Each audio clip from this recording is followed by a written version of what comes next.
Views ইদানিং একটা বিষয় খেয়াল করছি যে কন্টেন্ট ক্রিয়েটরদের একটা বড় কমপ্লেইন হচ্ছে যে তাদের ভিউজ আগের থেকে ডে বাই ডে কমে যাচ্ছে। আগে যেখানে একটা ভিডিও আপলোড দেওয়ার আধা ঘন্টার মধ্যে দেখা যেত যে 5,000-6,000 ভিউ হতো, এখন এখানে হয়তো বা 500-700 বেশি ভিউজ হচ্ছে না। সো এইটা কেন হচ্ছে বা এটা কি আসলে টেকনিক্যাল কোনো প্রবলেম কিনা সেটা অনেকেই জানতে চান, বা কোন বিষয়গুলো ঠিক করলে এই প্রবলেমটা সলভ হয়ে যাবে সেটা নিয়ে অনেকেই বলেন যে একটা ভিডিও তৈরি করেন। সো এটার পিছনে কিন্তু বেশ কিছু রিজন রয়েছে যেগুলো আমি আপনাদের সামনে এক্সপ্লেন করব, এবং এই বিষয়গুলো যদি আপনারা ভালো করে বুঝতে পারেন তাহলে অবশ্যই ইন ফিউচারে কখনোই আপনার ভিডিওর ভিউজ আর কমবে না, ডে বাই ডে বরং বাড়তে থাকবে। চলুন আর কথা না বাড়িয়ে আসলে মূল ভিডিওটা শুরু করা যাক।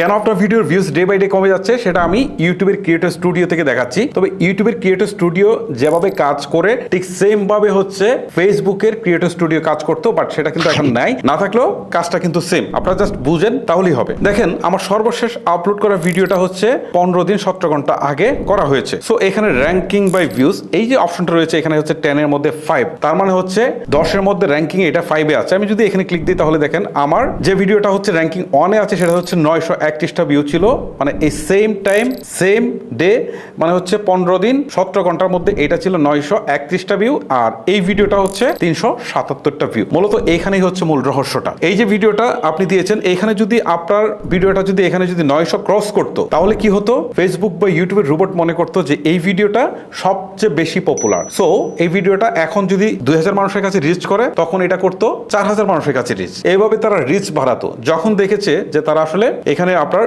ভিউজটা কম এসেছে, তার মানে মনে করছে যে আপনার ভিডিওগুলো এখন মানুষ পছন্দ করছে না, যার ফলে এইখানে একটা টিক চিহ্ন দিয়ে দিয়েছে, মানে এটা অ্যাভারেজ আছে। আবার কোন কোন ভিডিওতে দেখবেন এরকম ডাউনগ্রেড দেওয়া রয়েছে, মানে অ্যাভারেজের চেয়েও কম। সো আপনি তো বুঝছেন না, আপনি প্রথমে ভালো কিছু